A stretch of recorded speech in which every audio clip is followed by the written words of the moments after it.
7 anëtare të familjes Hoti nga Jashanica jetojnë në një shtëpis në hapësirë prej vetëm 12 metra shkatror. Blenarta e vogël, e cila ka vetëm 9 muaj, nuk di shumë për hallet e familjes së saj, derisa flehet qetë në djepin e saj. Ndërsa qendresa e lindur në mes të luftës në izbis të Drenicës, ka një dëshirë dhe një shpresë që një ditë të mund të nxjerrë familjen e saj nga varfëria. Kam qenë me marrë shtëpinë, edhe kam qenë me marrë familjen teme të lumtur shumë, edhe vetë me pas me hangër me pi.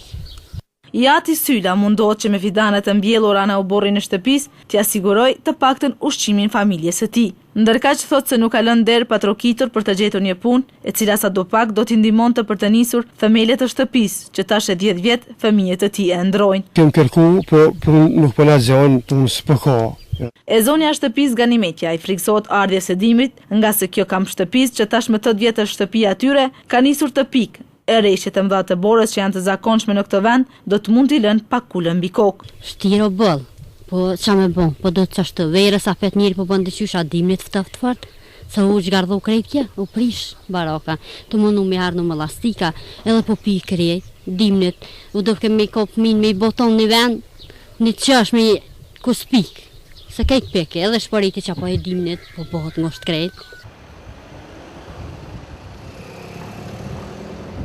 Ndërkaq ka 10 vjet që 52 vjeçari Avdyl Rexhepi pret në këtë qoshë të kryeqendrës me shpresë se dikush do të ketë nevojë për ndonjë punëtor krahu. Ai tashmë 4 ditë nuk ka punuar fare. Edhe atëherë kur dikush ka nevojë për shërbimet e tij, ai thotë se për një ditë të tërë pune paguhet 5 deri në 10 euro.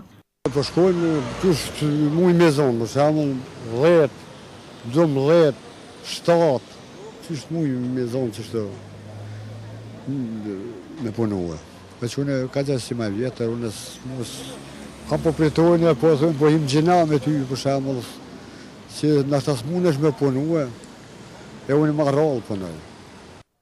Edhe shumë qoshët e tjera të Prishtinës ngjajnë me këtë, hallegjinj të shumë të cilët kërkojnë punë, por ka vite që qeveria e Kosovës bën plane e projekte për të zbutur numrin të papunëve me punësime stinore jashtë vendit. Ministri i Punës dhe i Mirëqenies Sociale Nenad Rashiq arsyetohet se projektet të tilla kanë mbetur në letër deri para një viti për shkak se Kosova nuk ka qenë shtet. Ai ka theksuar se ka biseduar me 10 vende të BE-s për të dërguar atje punëtor stinor, por Rashiq ka marrë përgjigje gjysmë negative, duke i shtyrë projektet për vitin e ardhshëm. Pas krizën globale është krijuar një par problemi që opinion publik në çdo shtete Bashkimit Evropian e kanë një bindje që është gabim i marrë punëtor nga vende të tjera dhe këta që janë vendore brenda shtetat vetë i mbesin pa punë.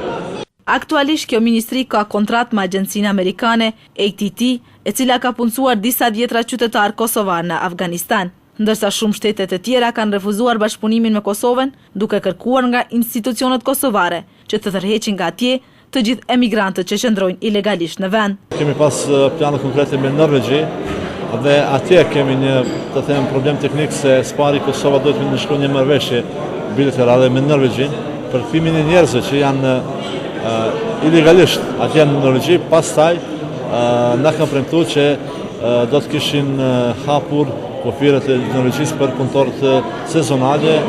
Edhe qeveria e Slovenisë do të ndaloj përkohësisht punësimin e qytetarëve nga Kosova në këtë vend, për shkak të keqpërdorimit të lejeve të punës dhe të qëndrimit. Qytetarët kosovar nuk do të mund të punësohen më në Sloveni, madje as si punëtor stinor.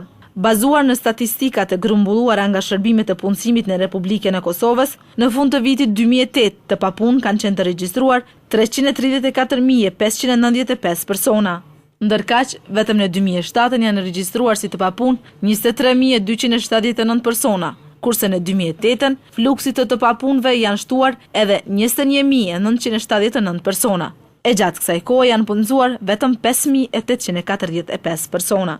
Ndërkohë, sipas disa hulumtimeve dhe raporteve të publikuara nga Banka Botërore, është vlerësuar se në varfëritë e skajshme në Kosovë jetojnë rreth 13% e popullatës. Sipas statistikave të dhëna nga Ministria e Punës dhe Mirëqenies Sociale, 35.000 familje me rreth 155.000 anëtar të familjes nuk kanë fare të ardhura dhe kërkojnë ndihmë nga qeveria, ndihma të cilat sillen nga 45 deri në 75 euro në muaj, që është në normalin e nevojshme që i duhen një familje për të kaluar një muaj.